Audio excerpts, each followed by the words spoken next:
Welcome back to another episode of All Wizards Talk podcast on the All Sports Talk Network. I'm one of your co-hosts, Bryson Akins, joined alongside, as always, by Henry Brown and Josh Valdez. It's been a minute since all three of us have been on there.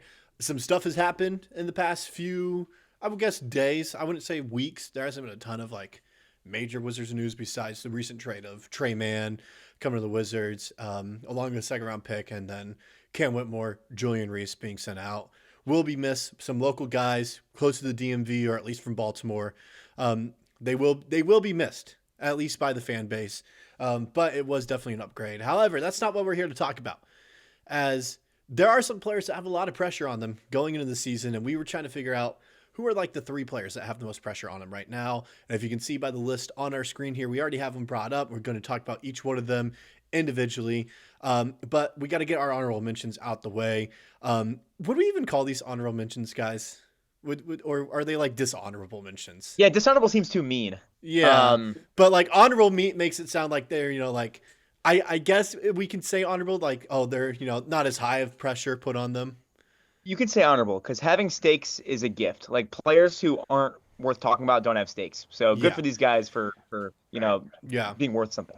And we tried to discuss having AJ on here, but the thought process is every number one pick is going to have pressure.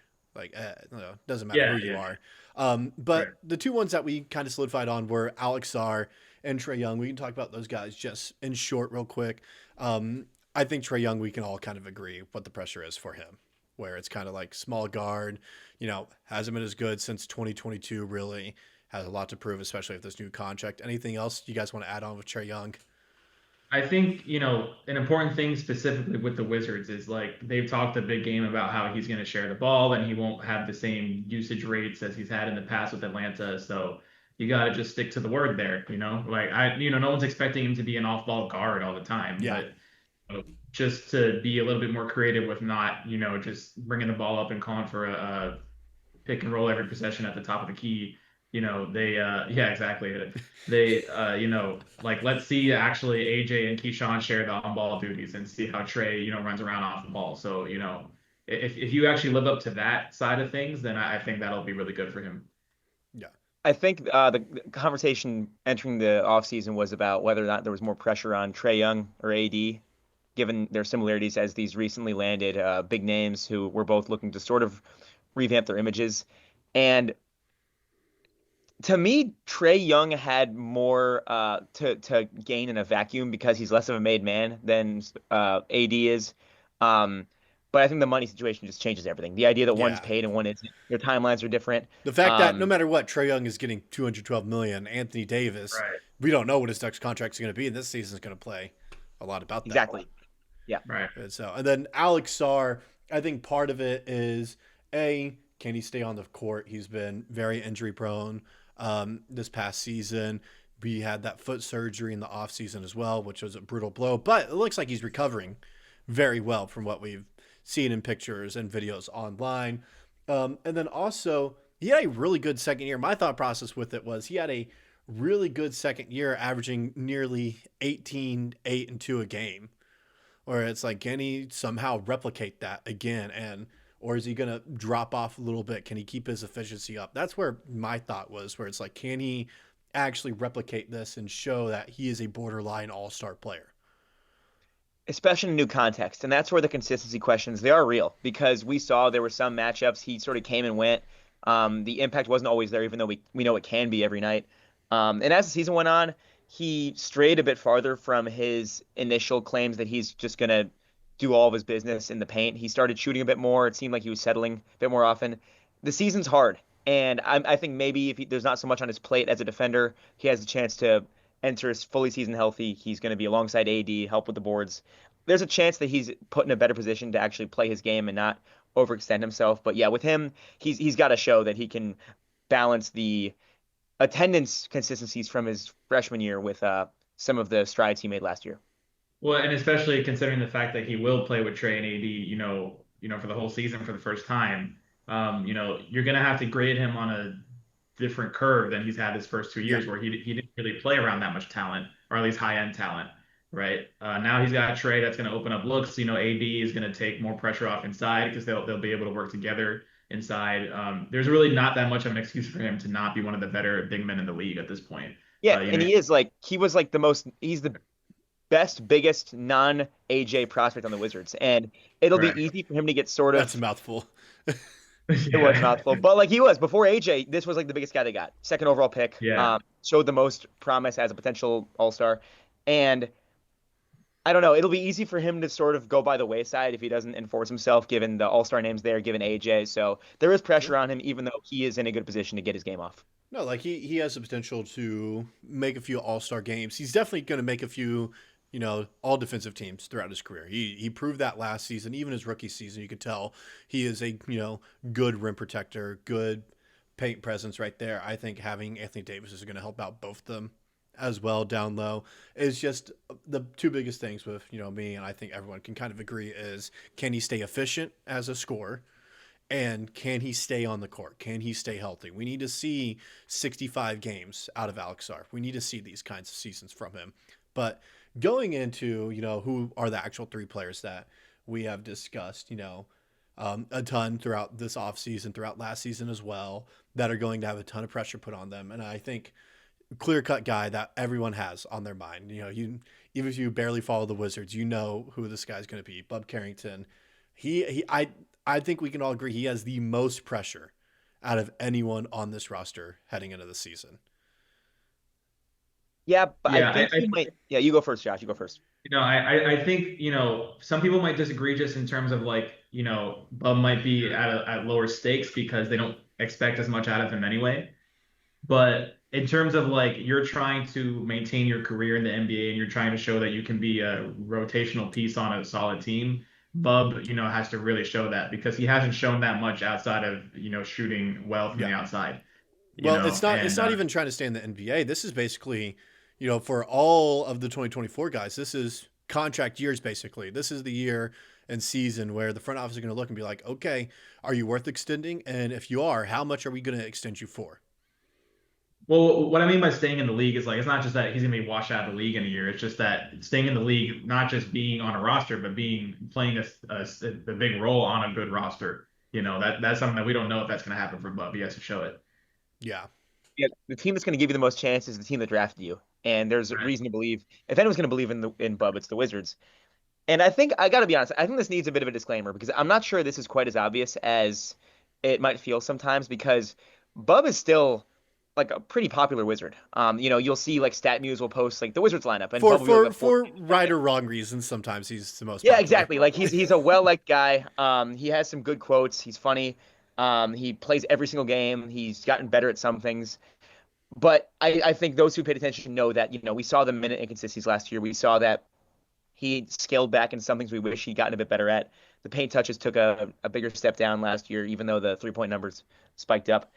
And yeah, it is sort of funny to point him out as the guy with the most pressure, considering he's like, not one of like the three or four best prospects on the team. But this rotation is getting deep, and you're looking at him being the 11th, 12th man. If that's what you're doing, you might not play every night. And it would be sort of wild if his streak of never missing a game ended not because of injury, but because he just got priced out of the rotation. And that's in the cards right now. And look, I'm a Bub believer.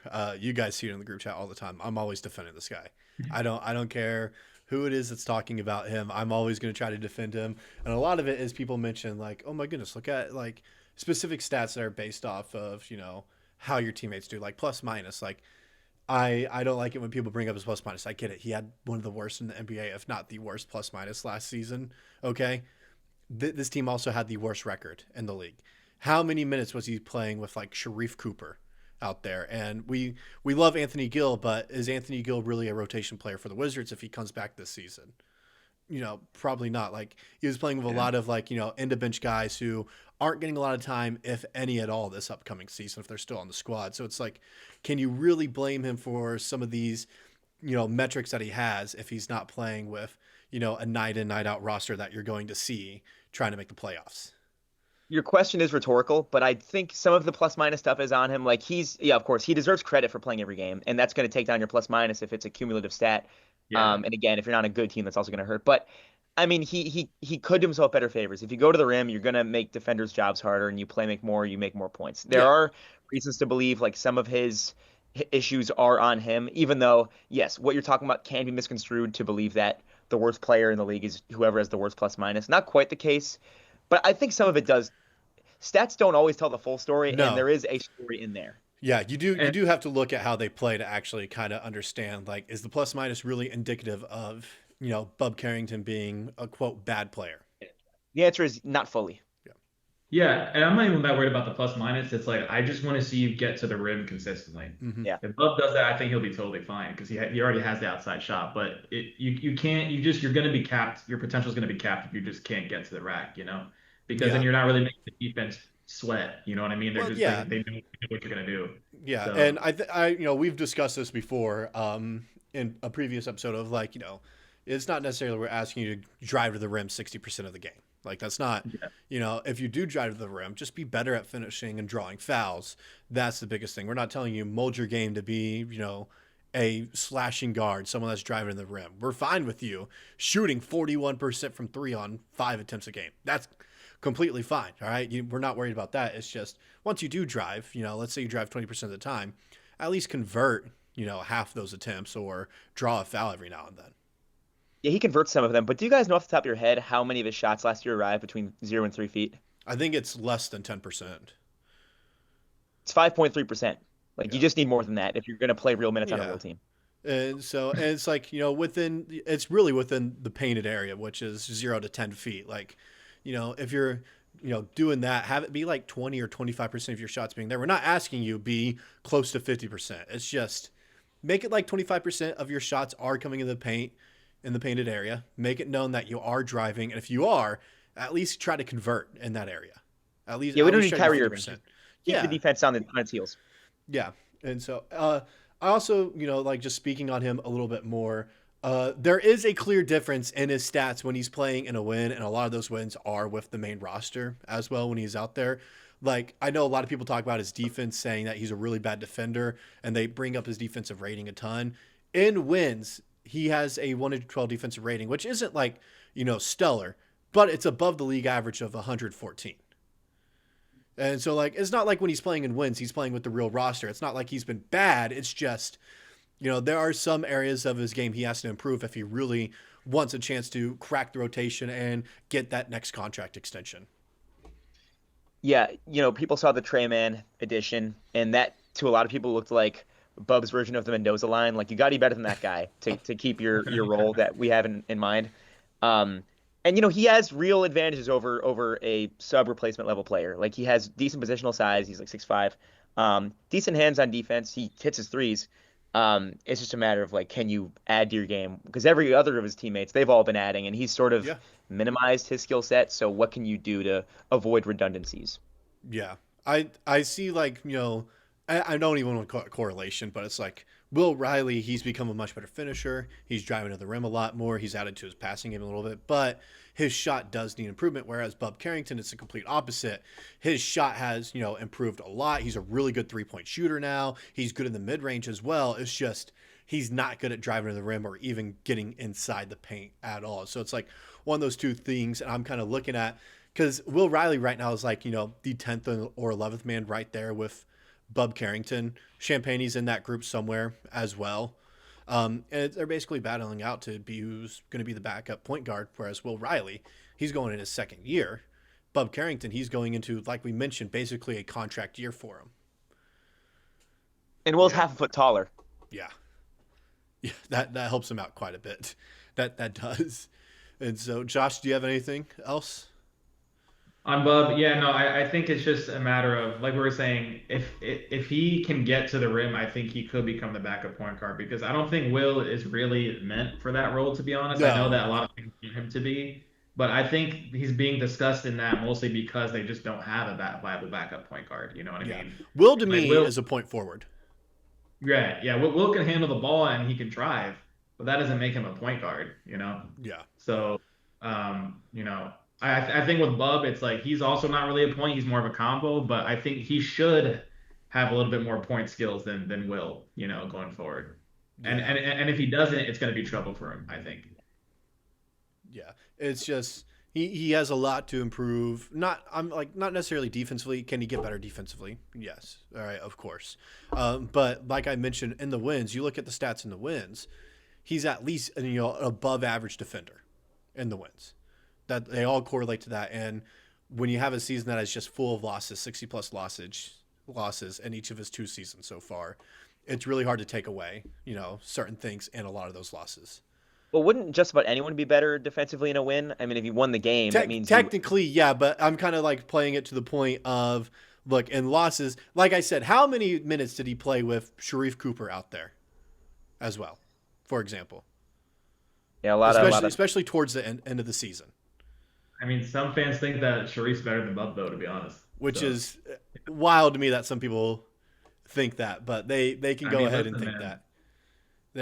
Some people are really down on Bub, like extremely. They think he's like the worst player ever. Which to me, I don't get. I really don't get. Like I said, I did a I don't know. It wasn't with Bub. It was with Bilal. But even then, like you look at Bub's stats compared to Reed Shepherd, a guy that some people still wish the Wizards took second overall. Like their stats are eerily similar. Yeah. Mods, are you listening? We got to get a super cut if every time Bryson does the Reed Shepherd Bub Carrington debate. I'm just trying to show you, show people like Bub is not as bad as a player as he's made out to be on the timeline. No, he's not. He's not. But yeah, I think we're all in like the reasonable camp where he's not the worst player, but he does need to make improvements, and he has a shot. Get to the rim, man. I'm begging, just get to the rim. He'll be fine. And we've said it multiple times. I know I have as well. Are these conversations around Bub if he wasn't part of the Denny Avdia trade? That definitely made it 10 times worse. I mean, it's not fair. Also, it's like if they would have taken Keyshawn with that pick and then took Bub 24th, it would be a whole different narrative, I think. Yeah. It's like a skunk stink that you just can't shake away. It's always going to sort of be there until he proves to be better than Denny, which is it's going to be hard to do, honestly. It's just hard to do. Denny's already an all-star. And it's just, is Bubba Carrington ever going to get the opportunity to be an all-star player? Probably not. Here's the good news, though. He doesn't need to be. He doesn't need to be. For the Wizards to be up there. He just needs to be a really productive role player off the bench. Yeah, and we'll take that from him. We'll take that. But to move on to the next guy that we have on here who also kind of feels like, it makes a lot of sense for him to be on here is Anthony Davis. He didn't get the contract extension that he was hoping for back on August 6th.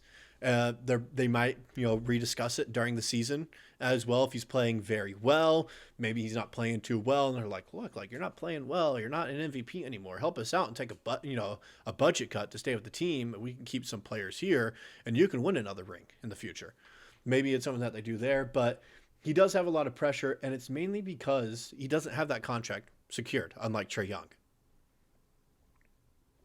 Yeah, the thing with AD, it's like, okay, you've been very clear, since you got to DC that, it wasn't your preferred thing. Totally understandable. You're older. You don't have a lot of time left to wait for young players to develop and all that. But at the end of the day, man, it's like you got to show that you can just stay on the court. With him, it's a little different. His pressure's not like performance because he doesn't really have an issue with that, to be honest. It's just more about stay on the court and just play basketball consistently. Yeah, we know what we get from him, every night when he plays. But the question is, like Henry said, he's a made man, right? So now just be a made man consistently, not getting hurt. That's all. Yeah, you don't have to play 82. Sorry, 80. That's not a necessity. And it's really funny. I've been trying to measure where the league-wide expectations are for him because when people talk about 80 and the Wizards, they're usually laughing at the Wizards for willingly taking on that contract dilemma that he's going to naturally invite. But I mean, he's still got it. Like he's not like a washed up guy at this point. No, he's not washed like zero wash. Even on the Mavs, he had some really good days. He was averaging 20 points a game with the Mavs. Yeah, and if you just imagine the context that he's walking into in Washington with playmakers around the wings and Trae Young to just give 1 million entry passes a game, you imagine Sarr to play some center minutes, take some of the rebounding strife off of his back. You think of the many guys who can play, Ayton as well, who can keep 80 from having to play 35 minutes a game. There's so many reasons to think that he could be in a position to actually make the money he wants, where he could think I'm in a winning spot here. Like there's a real chance that this actually benefits my style. And the timeline may not be super obvious, but he could really flourish that first half of the season. So I think what was the report that they won't entertain 80 contract offers until like halfway through the season or something? I think something like that gives a really good sample size to really see where this guy's heart is and where he fits in the Wizards' long-term plan, which is not AD centric. It's prospect centric, but AD has the chance to elevate what they're doing. Yeah. Well, and then it's like, okay, I go was going to ahead. mention the last time he played, 65 games, which is award eligible, was 2023, 2024, which is now 3 years ago. 3 Ah, seasons ago. So it's like it's been a while since he's done that. And then before that, it took him one, 2018. two, 3 more seasons to become award. Or no, yeah, 2018. they weren't even doing award eligibility back then. Yeah, Right. they weren't even doing that. 2019, 2020 he did because that was the shortened year. No, But like, he ended up playing 62. He might have been, eligible after that as well. But it's like I thought it was healthy the 23 season when they just he got played good in the middle of 56 games. 56. Dang, that felt like a lot back then. Yeah, I mean, again, we already talked about this, but he said he's trying to rebuild his image. He doesn't like being the hospitalized guy. Like he likes being on the court. No, yeah. And he's trying to play all the games. But the I don't good think thing is anyone wants to be known as the hospital guy. I don't think. yeah, that's the thing. The luxury of the Wizards is they don't need that. They just need him to just kick butt when he's good, and Yeah, he has a chance to do that, and a lot to gain from that. yeah. I don't think the Wizards need him to play 65 and be award eligible. I don't think you don't need him to do that if you want to have a good season. Have him play 50 games, and you're going to win at least 30 of those. You could scratch away another 10. Yeah, I'm really wondering if while we're waiting for the contract negotiations to come back at some point. I mean, it's just a fact. LeBron's in Philly. The Embiid rumors are going to just be a thing They're always until going to be for there. a couple Yeah, months. So just keep an My, eye out my for that. Well, yeah, my thing with the whole contract rumors side of things, it's like, okay, if AD, plays a lot first half of the season, things are going well, and then it's like, okay, then he's like worth a new contract all of a sudden. but do you want to give him Then that? don't sign him, just trade him. Yeah, You know? It's a great exactly. point. No one ever said he can't play half a season. Like you, Yeah, you, you really, you Right. really wonder what you're signing up for.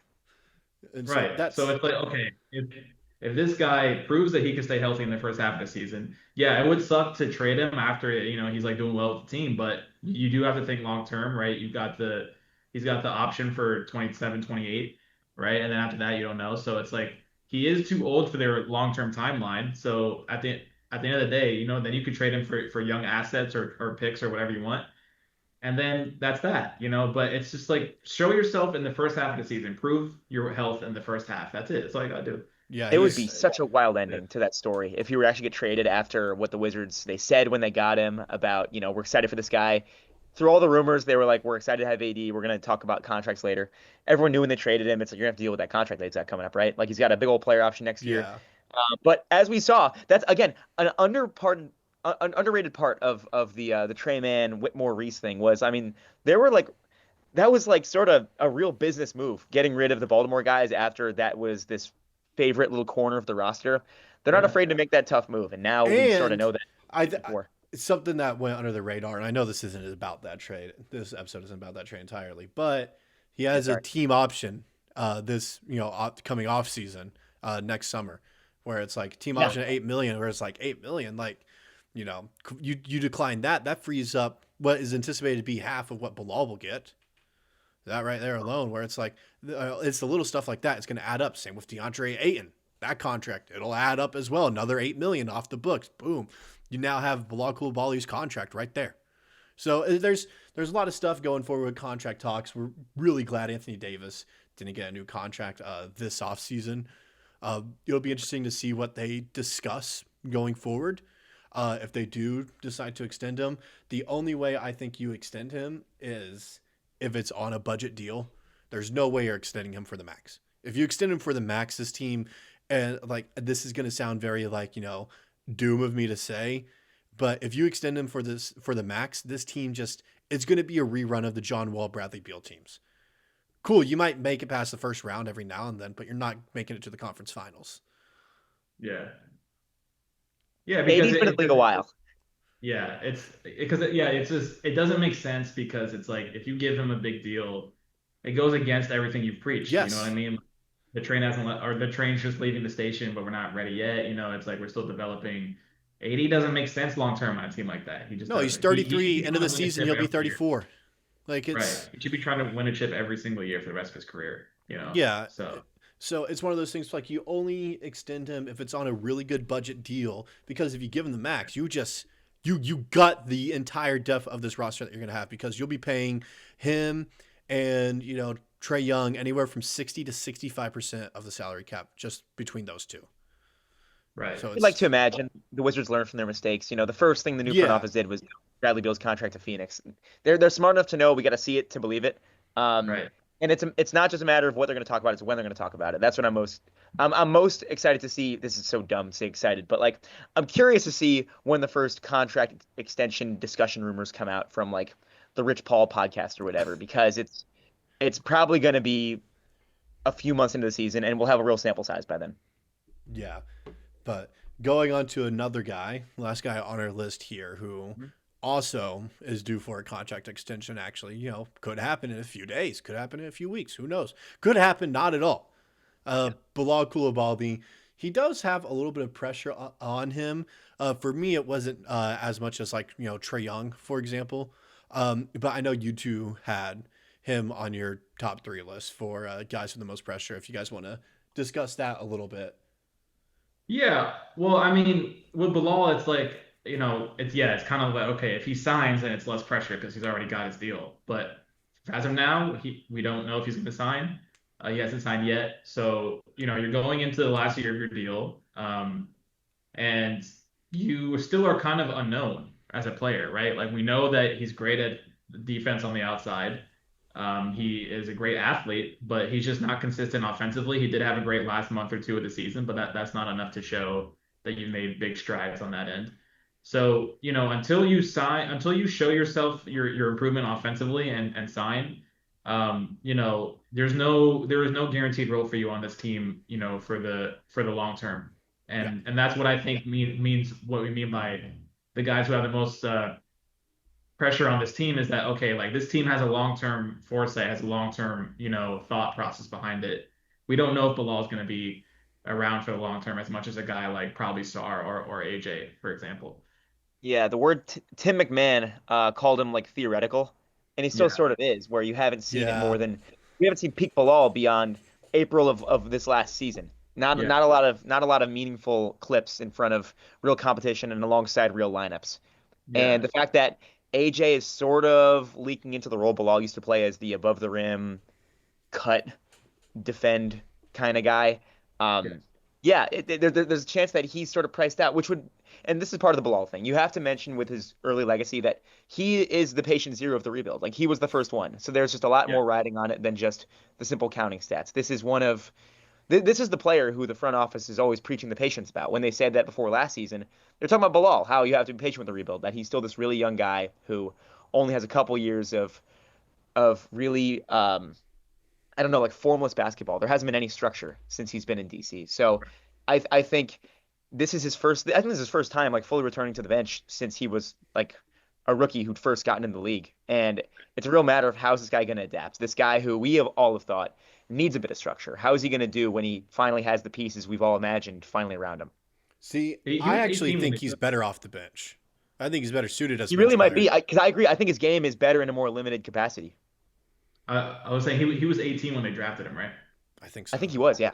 Yeah, so that kind of shows you it's like okay, that they'll always point to that as like reason for patience. He was 18 when they took him, Yeah. right? And really raw, like distinctly so. Yeah, right. So but like you guys are saying, it's like okay, now that he's gonna have way less pressure on him to create anything offensively. And so now if you can't hit shots and you can't make the defense sweat on offense, Yeah. then there's no He excuse. also wasn't given as much, I guess, opportunity to develop his offensive game either, because if you remember when he came in, he was playing with Jordan Poole and Kyle Kuzma.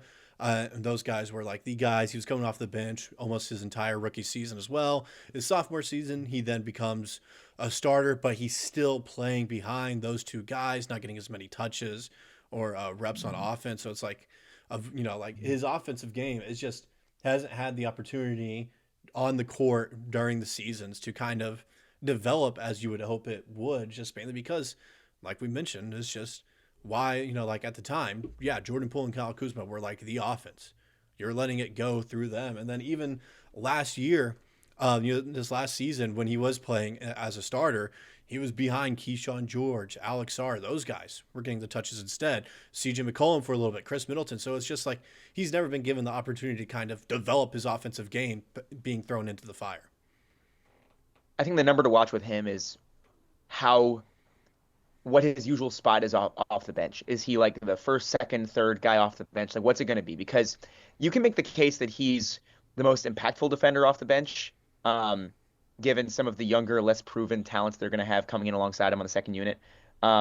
Trey Johnson, I would assume, would come into games first just because there's just so much more offensive talent there, especially if you're losing one of your main options in the backcourt. But with how many wings are in DC, I really you wonder how that hierarchy comes into form and where Bilal ends up fitting into it. As the guy who's been there the longest and the guy who has so much to offer as this AJ backup who can shoot, potentially shoot as a spot up guy and defend and do this all above the rim stuff. I don't know. I mean, that's the thing. He has to shoot spot up pretty well in this role now. That's really it. Because before it's like, okay, like whatever, they're not trying to win. Like, let's just see what you can do. Just go out there and do your thing. And now it's not the case anymore, right? It's like he's not going to be on the ball as much. He's going to be in the corner a little bit more than he's ever been. And, if you're missing wide open corner threes a lot, you're going to be a liability. And you're going to get played off the floor, even if you're good on defense. Because if you're bricking yourself, then your defense isn't going to be as valuable. Because, you know what I mean? It's just not offsetting each other. So. Agreed. The best version of him is playing defense and as one of the main point of attack guys, while also catching lobs and just hitting open threes. Those are pretty basic role player responsibilities, and he checks a few of those boxes. But it's all about the three at this point. I think he's going to turn into, the Wizards version of Trae Young with John Collins in Atlanta. I think you could see that little bit, a defensive presence, but he's going to go up there, catch a few lobs. He's going to be a high flyer just because of how athletic he is. Now, that's not saying he's going to be a starter, like John Collins was. I'm just saying in his role when he's on the court, I think you have to pair him with Trae Young to get the most out of him. I agree. And that's basically, he was one of the big winners when Trae Young played those 5 games, was we saw the vision for Bilal as the play finisher. And it was pretty exciting. You saw, this is the best version of this guy. We finally saw it after a few years of thinking this guy probably isn't a go-to scorer, but he could be a really good role player. And this is the context. Good role players are good when they're surrounded by great players. Yeah, and I will say, just looking at clips of like his shot progression from the beginning of the season to where it is now, his shot, while it still has a few kinks into it, it has gotten a lot smoother. It has gotten a lot more fluid. The hitch is not as as it's not there as much anymore. He's not stopping at the top of his shot anymore. He's not loading up beforehand. He would catch the ball and purposely I'm trying to motion, but you guys aren't going to see it on the episode. He'll catch it by his belly button area, and he'll purposely bring it down low to his knees and try to bring it up again to get more momentum. And that just allowed defenders time to close out. He started getting rid of that, and all of a sudden his 3-point percentage really improved. Yeah, it's I think the best shooters, we're not coaches or anything, but the best shooters usually don't have that much going on in their motion. It's just kind of a smooth process that it takes only a couple seconds, Because you notice it's just not giving defenders time to close out if you do that. I think that's right. I think that was his biggest issue. He was giving defenders plenty of time to close out. He's not seeing an open rim anymore. Right. Yeah, what percent are you guys sort of hoping for out of him this season from a 3-point perspective? Because last season, I'm checking it now, I think he was at 31 or something? I think so. It was 31.9% last season. Honestly, just give me 34 and I'm cool. Yeah, 35 is what I'm hoping for. Yeah, give me 34 and I'm cool. I'm not expecting you to take, 4 or 5 threes a game. I'm expecting you to take 2.5 and knock down one of them each game. I'm not expecting you to be a 3-point shooter. Just don't be a liability. That's the key. We're not expecting you to be Trey Johnson from 3, he should be better than Bilal. But I just want you to not break a bunch of wide open shots, spot up shots. That's my key. Yeah, because then it's I was just gonna say, basically go back to what he did his rookie year. Do that his rookie year. He was playing 27 minutes a game. He only started in 15 of 63 games, coming off the bench majority of the time. 2.9 threes a game. He was shooting 34.6%. Just do that, and we're fine. No problems with me. Right. It's just that the difference is this will be on a winning team or a good team. Yeah, people are going to pay attention. On the Kuz and Pool show, there wasn't a whole lot of the players weren't weren't like stressed waking up thinking they had to guard the Wizards in 2024. Yeah. Yeah. So there's real reason to think like, you're playing a more specific role. But again, if there's less on your plate, there's also more reason to believe that he can just commit to this little thing. Yeah. Yeah. I'm trying to like look at his specific, like shooting stats for the last 2 months where like you noticed a spike. And of course, it's the last 2 months. Obviously, you're not playing against as much of talent. But in February was when I really started to notice, okay, his shot has gotten a lot better. And he shot 33% from three in February. Like, okay, there's some improvement. And then in March, it was 37.9%. It's like, okay, like there's a lot of improvement here. All of a sudden, last 4 games in April, he shot 40% from three. And it's like, oh, like this is like the shot has, like when you look at the form, the shot has improved and the stats are there to show the shot over that 3 month span when his form really started to get better. Like it's getting there. It's finally getting there. It's looking like a more fluid shot that you see from, the average NBA player instead of a lot of, hitches and stops in his shooting motion. And those numbers you mentioned were him as an on-ball guy. So I feel like I wouldn't be shocked if the Wizards are really battered. Maybe they're missing a key guard or two. Maybe Trey Johnson's missing a game. I wouldn't be shocked if they let Bilal just create every now and then, just see what you still got, because they did see some inspiring steps. And again, we don't need him to be this full-time initiator, but I don't know, every now and then that could be cool. So, keep your eyes out for that, I suppose. Yeah. I'm looking at his like pre and post All-Star break numbers, trying to see all that. Like pre All-Star break, he was shooting 26% from three. Not great. Not great. But then after the All-Star break, he was shooting 38.7%. And like I Wow. mentioned, that is when like I notice, like February was when I noticed, oh, his form is like actually looking a lot better now. How many average attempts was pre and post? Pre Yeah, was 3.4, post was 4. that's legit. Wow. Yeah. So So like that went way up, even though he took more. exactly. That's good. Yeah. Exactly. Like it's there for him. A lot of the pressure, like we mentioned, though, is like, waiting to get that contract extension. If he gets that extension, a lot of the pressure is alleviated because it's like, I got my Agreed. money. So what? Like I'm Yeah. getting paid no matter what I do on the court now at this point. But right now, it's more so you haven't gotten paid yet. Show us that you have improved before we give you a new one next offseason.